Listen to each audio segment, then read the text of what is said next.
In my younger and more vulnerable years, my father gave me some advice that I've been turning over in my mind ever since.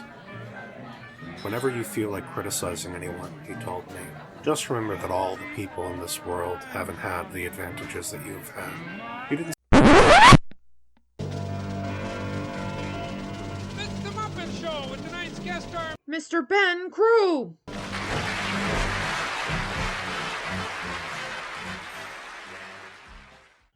Welcome to In Each Retelling, Old Sports, the podcast where we explore all the ways old tales are made new. I'm your host, Jasmine Garcia. We continue Gatsby Month with our very special guest, Ben Crew, who you may know from his fan script, Muppets Present Great Gatsby. How are you doing today, Ben? Doing great. Really glad to be here talking about Gatsby. Yep, and we'll definitely be delving more into that. But first, I think our audience would like to know just a little bit more about you and maybe what led to all of this. A lot led to this. Well, I'm a writer who's based in Chicago, and really everything I've got going on was this insane snowball that led from Muppets Gatsby. The Muppets Great Gatsby went online in January 2021. Mm-hmm. And as I said, everything that I've really achieved in my career since then has been part of the dominoes of many, many dominoes. And many dominoes led to me writing Gatsby. The book had just gone to the public domain that year, and there was an article that came out on New Year's that said the Muppets should totally do The Great Gatsby as their next movie since it's in the public domain. I thought, that'd be so good.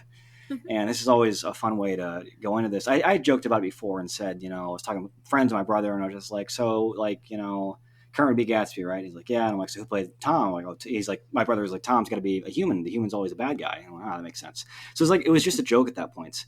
And what happened was, I don't know if you ever read this or looked this up, but the script exists because of January 6th, because of the Capitol insurrection, because I am someone who gets very much in the watching news. And I used to work in broadcast news, and I'll just when the election happened, I was glued to a TV. And I wasn't doing anything. And I was actually watching it before. Yeah, I was watching before things got really bad on January 6th. Mm-hmm. And when I realized things were going to get worse, I thought, you can't do this. You're not there. There's no reason for you to get caught up in something you can't control.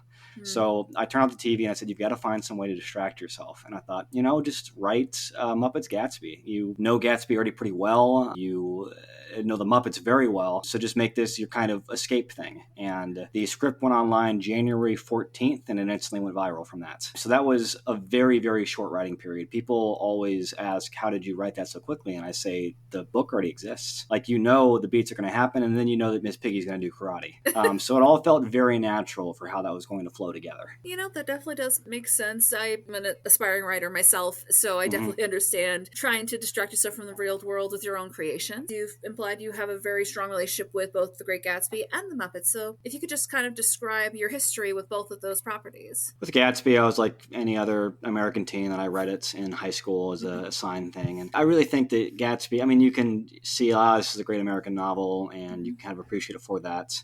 But Gatsby is a book where you kind of have to have more life experiences before you go back and you say, wow, I'm really connecting with this now. As a teenager, you're not as likely to have been in love or to really understand money or most of the things that the book is going to, really, punch you in the stomach with when you read it at an older age. So whenever I revisited it, writing the script at age 25, I, obviously had great respect for Fitzgerald and his writing style. And I always liked the story of Hunter S. Thompson teaching himself to write by taking a copy of The Great Gatsby and rewriting it word for word. And that was just his way of, understanding here's how a great author wrote this book and it can teach me. And with someone like Fitzgerald, what always fascinated me with him was that you could see how much of him is in his stories. That, of course, every writer puts himself in his stories. That's the funny thing is if you read Muppets Gatsby, you can see some of my tropes and other, typical things you'd see in my stories, but it's in a Muppet version of The Great Gatsby. So no writer can escape who they are and presenting themselves in their stories. And Fitzgerald, more than anyone, really, he's just so working through his own things. It's funny I live in Chicago because Gatsby was inspired, Daisy was actually inspired by a socialite in Chicago.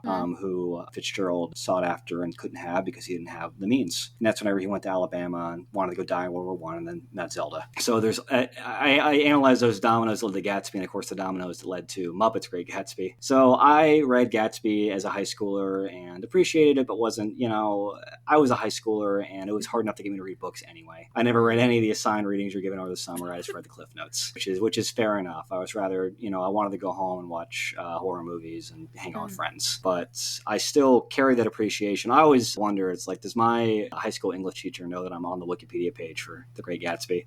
That was the whole reason I found out about this, actually. Yeah, I know. It's very funny because I go and look at that and it's like, she's got to look at that at least once and think, but who knows? So I had that general appreciation that grew into much more as I experienced more things in life that someone like Fitzgerald went through and was able to understand how this became the great American novel and everything it represents. And with the Muppets, I always had a deep love for the Muppets. I have a brother who's special needs, and he's older than me, but he's not as obviously mature that he still watches Sesame Street and Mr. Rogers and such. So when I was a kid, he can speak a little bit and have sentences, but our way of really connecting was that we would watch the Muppet Show together. We loved the Vincent Price episode of the Muppets, so that was something I was able to really share with my brother, and it gave me this lifelong. I mean, I'm from Mississippi as well. Jim Henson's from Mississippi.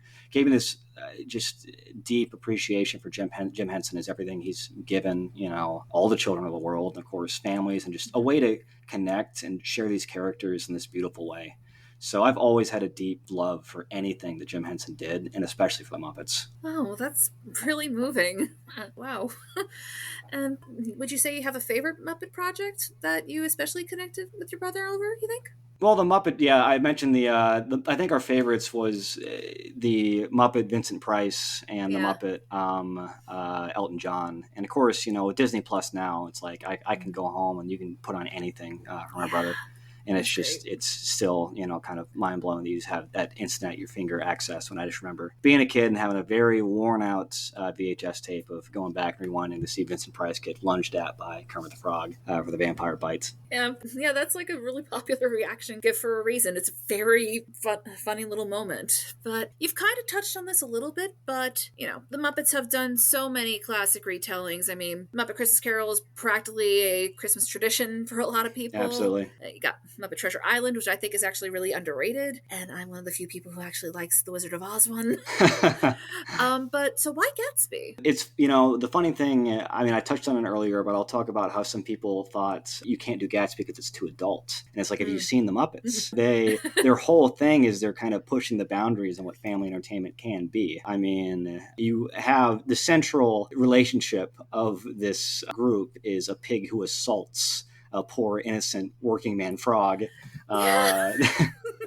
There is the first special. I don't want to get this wrong if I'm messing it up. The title, I'm pretty close if I can't remember it exactly. But they had like a title for the Muppet Show before. They had a special called the Sex and Murder Special. I think it was Sex and Violence. But I know Sex exactly and Violence. That's what it is. It was one of the pilots, and Sam the Eagle was kind of at the center of it, which is very funny.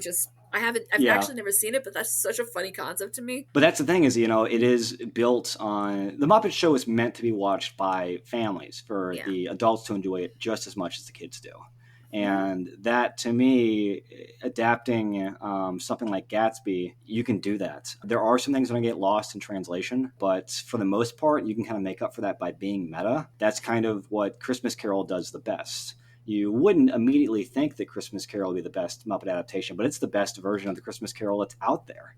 And it's because it's able to analyze the book in a way that the others aren't by taking a meta take on it. By having Gonzo and Rizzo kind of guide you along as the viewer, it's able to adapt the book more fully. Yeah, definitely. I mean, I had seen many Christmas carols prior, of course, but when I finally actually sat down to read the original story, I was like, oh my god, people weren't kidding. They really did directly quote this so much in the Muppets, and that's part of what I really love about the Muppets Gatsby script is you kind of yes-anded that concept by literally having the novel within the story. Yeah, that was one of the first things I knew is like, well, you have to have Gonzo and Rizzo as these characters, Fitz and Gerald, because they help guide along the audience for what is a apparently ridiculous premise.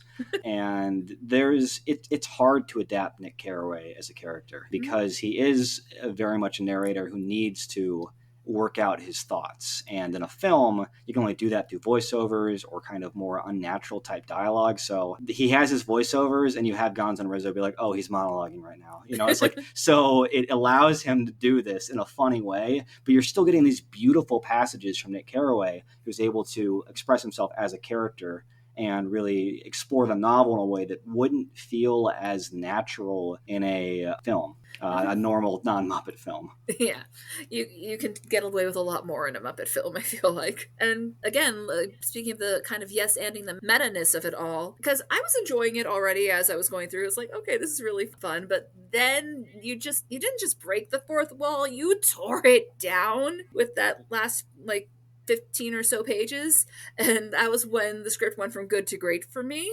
So thank you. Was that always part of your vision for this? My style as a writer is that I always know how I'm going to end a story. A lot of other writers, there's no wrong way to write, really. And a lot of other writers, they want to find where things are going to end up, and I always know what the last shot's going to be if I'm writing a screenplay. And I'm working towards that. And for me, my favorite part of the novel is Gatsby's father. And Gatsby's father is something it was a cut scene in the 2013 Gatsby. You can go watch it as a deleted scene. And I believe it truly makes a full message that novel's trying to give. And when I was first thinking about it, I was just like, well, who would possibly be Gatsby's father? And I thought, you can't have Gatsby's father because that's Jim Henson. And you can't have anything that replaces that. And so that, to me, was my way to serve a tribute to Jim Henson, who I obviously talked about why I love so much. I wrote that script. I didn't write that script expecting it to be everything that it became. I knew that it could be something, but that's why it was. If I had spent a year writing that script, people would have been like, "What's wrong with you?" But the fact that I wrote that, in under 2 weeks and was able to put it online and people enjoy it still so much today is kind of what I'm proud of with that, because it gave me what I wanted, which was an escape from the real world and a way for me to pay tribute to someone who I deeply adore. And everything else has come as an addition to that is just absolutely wonderful. Definitely, it did go viral a couple of years back.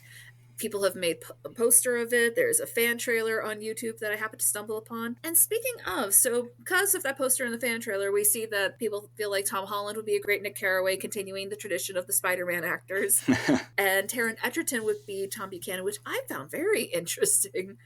But so were those the kinds of actors you had in mind for the humans, or did you have other actors in mind? And what about, say, Jordan or Myrtle, who don't appear in those trailers or posters? It's fun to have actors in mind for things. This is, with something like Muppets Gatsby, which was, again, me escaping from the real world. I think it's fun for me to fan cast. Tom, it'll be a lot of fun for that. I could see him, really having that role and having a fun next to Muppets. And really, to me, is when you think about an actor with that, it's like, who can have the most fun next to Muppets? Who wants that the most? Yeah. And I tell other writers, though, just don't get fully absorbed in fan casting your thing, especially if it's like their own serious type thing. And they're like, oh, this would be perfect, for this actor. And I'm like, well, that actor who is, now the most, because you talk to any horror writer who's like, I think Jenna Ortega would be great. I'm like, yeah, she's like the most in-demand person for any horror thing right now. So of course she'd be great. Yeah. And so it's just like, it's like, you can think that, but it's like, don't make that your entire pitch. With something like Muppets Gatsby, where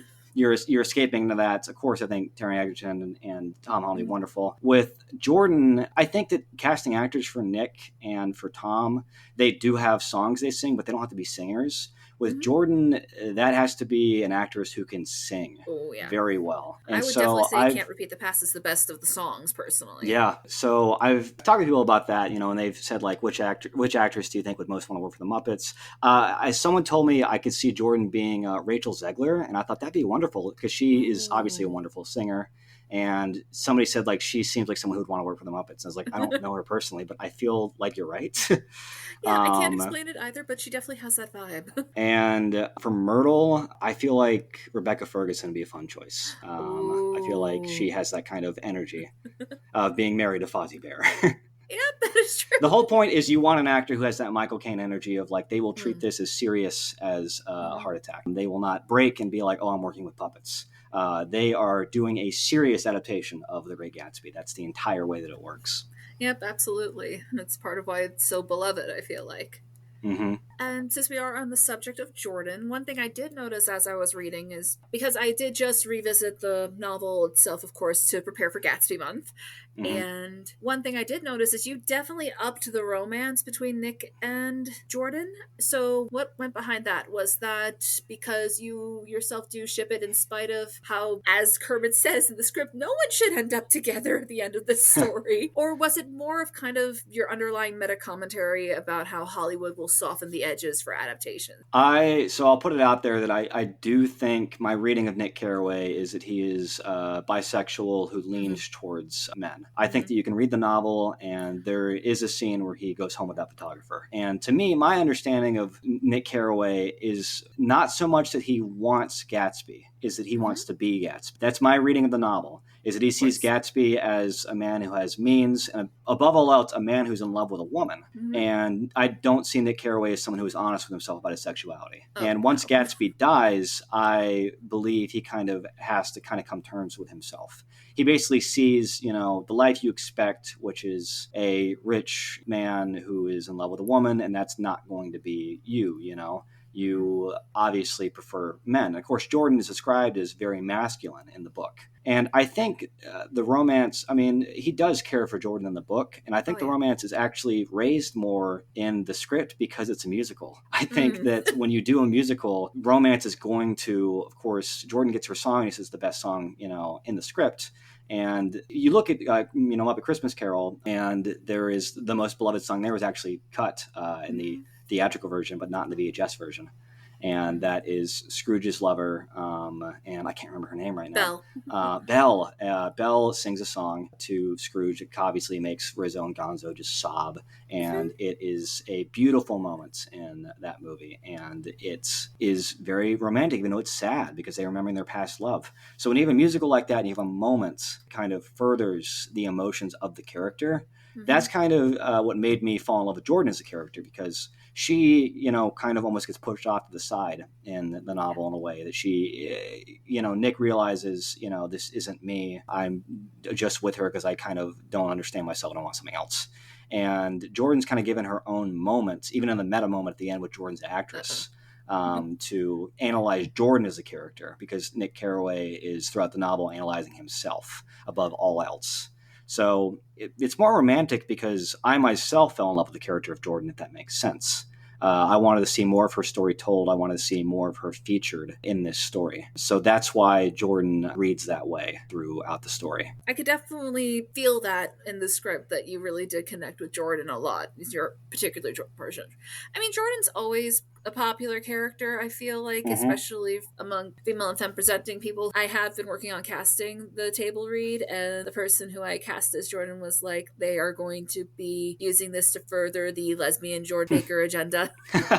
So, yeah, that actually does make a lot of sense, because obviously not all musicals have to have a love story, but we do kind of associate them with that. It ups the emotion for anything, whatever the scene is. Yeah, absolutely. I'm guessing that's part of what went into how you decided where the songs go. Yeah, outside of like doing Cats in high school, I'm not like, a devoted musical theater person. I did have a small playlist of songs that I thought like this fits a similar vibe. And the song that inspired Jordan's song was A Light in the Piazza. I think it's a musical that's the name of the musical name of the song. And that kind of similar vibe was I would just listen to that and be like, okay. And I would just follow the beats in my head and I would write it out. And it's like, I'm not writing the actual music for it. I'm just writing lyrics that, anyone can read that and they can kind of figure out what the flow is going to be of that type of song. Yeah. But for having written the script in under 2 weeks, I wasn't like, let's sit at a piano and do this. That would have been a bit too much for me. That would have been too much escapism. Writing a musical in such a short period of time was the most challenging thing about having to write it. That was the only time where I had to sit down and kind of think like, well, how are you going to do this? And for the most part, with a lot of the Muppet songs, like there is a song that plays on Kermit's "It's Not Easy Being Green," or it's not, Tom Buchanan sings about making green, and it makes it very easy for me to play off of that. I had this established song that is within the Muppet universe, and it allows me to explore my own character. Yeah, you just kind of jazzed it up, and I can very easily picture that. Was a lot of fun there, and all the little meta jokes about other Gatsby adaptations. I'm going to be doing the stage directions. I'm going to have so much fun reading that part. Not going to lie. That's something I couldn't get a joke in about. I always thought was funny, maybe a bit too obscure, was that people say the reason why the Robert Redford Gatsby is a little stale is because Watergate was happening, and he was in his trailer just watching Watergate the whole time. He did not care about the movie. That is the story that I've heard about that, which seems pretty on brand for Robert Redford. That's fair. I could understand that. Go figure. Watching the news for him made him care less. Watching the news for you made you care more. That's an interesting little I never put that one there together, but that is funny. I did ask some of my people to kind of pitch their own questions, so I kind of combined these two. This is from Hannah and Grady. So, in a catalog of characters as extensive and diverse as the Muppets, how do you determine who will play the role? Did any of your Muppet casting choices for the roles in Gatsby wind up going to Muppets you wouldn't have originally expected would fit their part in the book? The hardest one to cast was Meyer Wolfheim, who was Pepe the King Prawn. And that's personally because I just love Pepe the King Prawn, and I was just like, we got to get him in there somewhere. And I was thinking about other people who could, play Meyer, and I just thought, no, it's just that was almost my challenge. I was just put Pepe the King Prawn in there, see what happens. And that became the easiest stuff for me to write, because he himself is sort of just why am I playing this role? And it makes it very funny that he's just kind of almost not caring as much, where he has that line, because he's called Wolf Prawn. He's like, am I a wolf or am I a prawn? There's almost just you'd expect Gonzo and Rizzo to be looking at him in the scene, just come on, man, you got to commit to this role a little more. Yeah. So that, my personal favorite Muppet is Rolf, who is always going to be at the piano. There are things you wish you could give bigger roles to, wish the Electric Mayhem could get a bit more, but that's in a script, I believe, in a movie where they have them playing music at the parties, you would get more into that, what they're going to do. But in the script, I can't go into much detail of, what Janice is doing. Oh, the tambourine. It's just gonna make things a bit too cluttered for something that is meant to be experienced through film rather than on the page. Because scripts are very much still an instruction manual. People treat them a bit too much like novels, and then it gets lost in the sauce there. It just gets to be too much. So there's more I wish I could have gone into detail, but I wasn't able to. I definitely get that, because they do keep on popping up, and I'm sure just by mere fact that music is such a big part of the atmosphere of any Gatsby adaptation, I feel like. So, of course, if this was going to be an actual movie, they would be very present, but I definitely understand why you wouldn't really be able to write anything for them there. Yeah, there's always, in an actual movie, there'd be plenty of background cameos and other things happening for, all the Muppets. I feel like even someone like Bean Bunny would get his day in the sun. You wouldn't have anyone who's just kind of pushed to the curb. Yeah, of course, that does make sense. All right, not to offend the Bean Bunny fans out there by saying even someone like Bean Bunny. I know that. Yeah, he seems to be a very divisive character. I don't know why. We all love Bean Bunny. He's so cute. He is. How do you feel about the internet's response to this script? Because you did kind of mention how you definitely weren't expecting it to end up like this. Yeah, that again was. I have a lot of people who reach out to me and they say, "How can I go viral for a script?" And I just say, "Just write it, and if it doesn't take off, just be happy you wrote it." That's like I said, I had friends read it and they had a great time with it. And it's that would have been enough.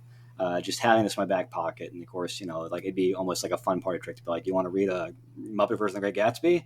To show it off to people and I think it's funny. But the fact that it took off is wonderful. But if it hadn't taken off, I wouldn't just be sulking 2 years later, kicking trash cans in a corner of an alley, being Muppet Gatsby never took off. I wouldn't, just lose any sleep over that. It did everything it needed to for me the moment I finished writing it. And then once it got put online, people loved it, and I got all these messages, people that were just this is, I've wanted to read something like this, and having, the Muppets do something like this for a while. That was just, I knew it could happen, if that makes sense, but I didn't anticipate. I didn't, put it online and say now we wait. It was online, and then whenever everything happened with it, that was just wonderful. Of course, having that kind of experience of being someone who didn't have any kind of ins into that world, who had never spoken to a lit agent before, had never done anything in that kind of world, having that opened up to me because of something that I wrote was a wonderful experience, because it allows me now, if I want to talk to someone else who's kind of in that position of just I think I'm a good writer, I have something I think could take off, could you give me advice on this? And I'd say like, well, yeah, of course, and I'll talk to other people. As I said, I tell them, if something doesn't take off, you don't beat yourself up over it. You enjoy that you as a writer created something. And that in itself is a beautiful thing. But I'm also able to talk about my 2 years experience of having had something take off and, you finding me from Wikipedia, from being on the Gatsby Wikipedia page, how to kind of utilize yourself being online. But in the end, for writing something like Muppet's Great Gatsby, the writing itself is the reward. And the response it gets online is something wonderful that allows you to, almost personally inspire other writers who see themselves in a similar situation to you, which there's a lot of the writers out there that don't have those ends. Or 2 years ago, I was in Mississippi, didn't know anything about anything. And now I'm in a major city and I know a little something about some things. So that's how it goes. But truly, everything that I've had, in my writing career now in the past 2 years, it's just been dominoes from Gatsby. And it's so funny to look back and think of the dominoes that led to Gatsby. And that's, as a writer, as a creator, you look at your own dominoes and you appreciate how you get to where you are. You understand what helped create you as much as you look at someone like Fitzgerald and see what helped create him. I'm not saying you should, go to Alabama and marry a socialite and then she goes insane and you become an alcoholic and go through his entire life story. You need to just be aware of what makes you unique as a writer. And once you kind of realize that and you're able to see how it makes other people happy to read your own stories and feel that uniqueness, whatever the story is a beautiful thing. That is such a nice sentiment. Thank you. And definitely a good attitude for approaching anything like this, because this is certainly not the biggest podcast in the world, for example, but I'm still very much enjoying kind of just making something with all my friends. Well, Gatsby didn't take off at first, Gatsby didn't take off till World War II. That's, Right. Anyone who has the attitude of, wanting to create something or wanting to lift up other creators is the best thing. And I will always make time for anyone who, has that attitude. And that's, I'm not saying, wait till World War III, then your podcast will take off. No, just but you understand, in his lifetime, Fitzgerald didn't see what Gatsby was going to become, how big, it became the American novel. But for himself, he knew it always could be. I truly believe that. He knew Gatsby was his novel, the one. And, after it passed and it became, the great American novel, it's, made him immortal in that sense. Definitely. And since we're going off of that, kind of a three-part question in this case. Okay. So why do you think your script did strike such a chord with the internet? Then why does The Great Gatsby endure, and why do the Muppets endure? It's all kind of connected, I feel like. Well, I guess this is the one part where I can kind of be full of myself and just say it's a good script. I was able to look at it whenever I was done with it, because normally with any script, you kind of want to finish it and then sit on it for a while and then go back and look at it and say is this truly good, or are you just kind of lost in the moment of thinking you have something? When I finished Muppet's Great Gatsby after less than 2 weeks, I thought, this is good. I was just you have good source material and you're able to translate it into something that's funny. So Muppet's Great Gatsby took off the way it did because, number one, there was a demand for it. Number two, it's well written and funny. And number three, it is above all else a tribute to both, the Muppets and to The Great Gatsby. It's not using them, if that makes sense, to just kind of get a script out there. It exists because it wanted to pay tribute to the creations of Fitzgerald and everyone who's worked on the Muppets. And of course, when you mentioned the ending when it becomes good to great is because that's the whole kind of thesis statement there, which is that I adore Jim Henson. I wanted to write something that paid tribute to a man who's given so much to my own life. And that's what I did. And it felt really good for people to reach out afterwards and say, the last 15 pages, when you talk about Jim, I cried. And that is something that there's no words that can describe how that makes you feel when you want to pay tribute to someone who has greatly impacted your life. Other people recognize, what you've done and say, thank you for doing this. And as for the Gatsby and the Muppets, Gatsby is the great American novel. It captures truly what it is to be an American, which is to have a dream that, you can have perfect life, you can have a lot of money, you can have the perfect partner, and it's not true that, you can earn a lot of money and have these big parties, but there's always going to be something imperfect. And if you try and capture the past, truly, to me, what it's saying is the worst kind of traits you can have as an American is to be stuck in your past. America should be about moving towards the future. And that's, the future in Fitzgerald's mind is kind of out west. That's the whole theme of, West and East, which is, you can go build something if you move on, or you can stay with the old money in the East and just kind of be stagnant or try to capture something that doesn't exist anymore. Try and live in a past that's only going to poison you. So it captures America fully, and it became popular in the 40s because, in the 20s, people didn't want to hear that. They didn't want to hear like, oh, hey, you guys are bad for, valuing money over people. And they're like, no, we're having fun, we're dancing. And then obviously the Great Depression happened. And in the 40s, people became nostalgic for the 20s, and they read Gatsby and they went, oh, look at these parties, look at these beautiful women, look at all this stuff, look at those bootleggers. It's like, it's fun. And so it was a way to almost trick people to read like, hey, look at this fun novel. And then you read it and you're like, oh, you're dead in the pool. And it just basically allows you to, you still see people host their Gatsby parties and say, party like Gatsby. And I'm like, no, don't party like Gatsby. You want to end up dead in the pool? It's the whole point of the book, is you don't want to party like. And so that's the consistent theme of Gatsby, which is that you kind of have to learn that your future is in the future, and when you repeat the past, that's the saddest mistake that you and the country itself, America, can make. There may not, your dream died in the past, and whatever you're going to build is later on.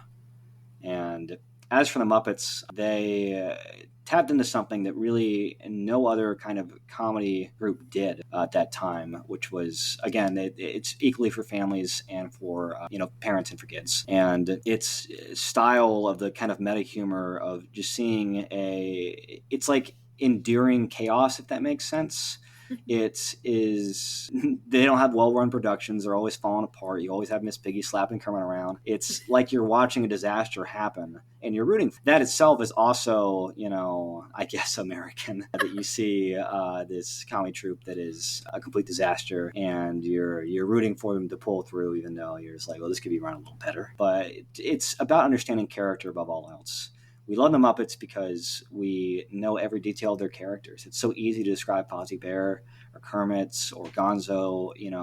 Any one of them can be described in one sentence, and you will smile when you hear that one sentence. They are just immortal in our culture, and whether that be in beams of Kermit drinking sweet tea or in the films and how we quote those nowadays. It's just a wonderful gift culturally that we have the Muppets, and we can communicate through them. Yeah, I couldn't have said that better myself. But yeah, I guess that about covers it. Thank you so much for coming to speak with me, and thank you for giving us the green light. That one never gets old, trust me. No. Give us the green light to do the table read. So what's next for you? What's next? Do you have anything to plug? Well, I've got a book coming out next year, so now I'm just really kind of in the editing stages of that. So it's Can you tell us a little about it? Yeah, it's the Van Helsing Guide to Monsters and Dating, which is basically this descendant of Van Helsing, who is a Portland hipster in the modern day. And he is writing basically a guidebook to you. Basically, if you meet a vampire, but he's also going on dates to continue to get killed by vampires and, torn apart by werewolves and stuff like that. And it's just kind of him, writing this book to you as someone who knows nothing about this.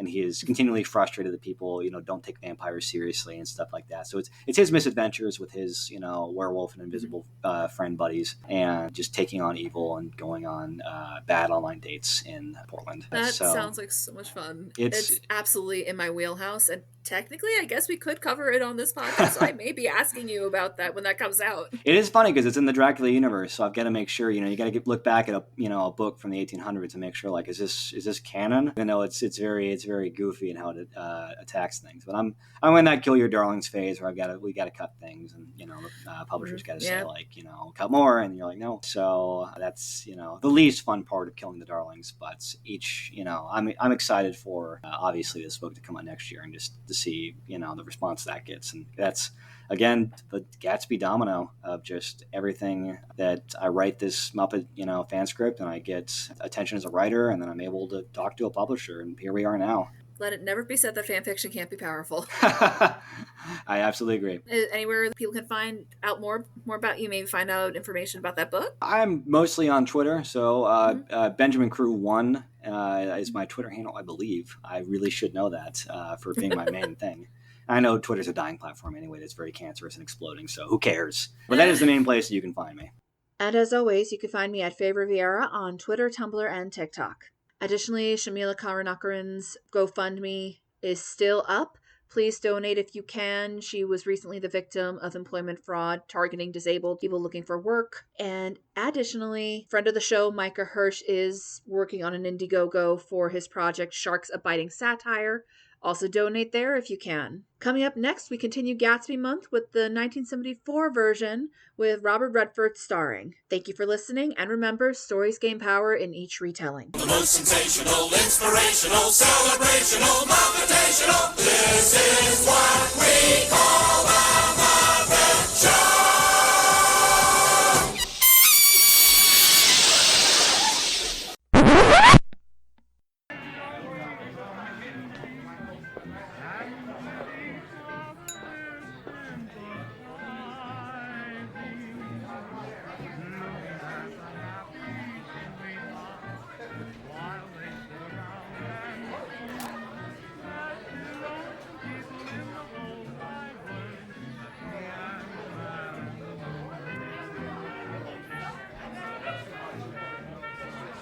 Gatsby believed in the green light, the orgastic future that year by year recedes before us. It eluded us then, but that's no matter. Tomorrow we will run faster, stretch our arms out further, in one fine morning. And so he beat on, boats against the current, bore back ceaselessly into the past.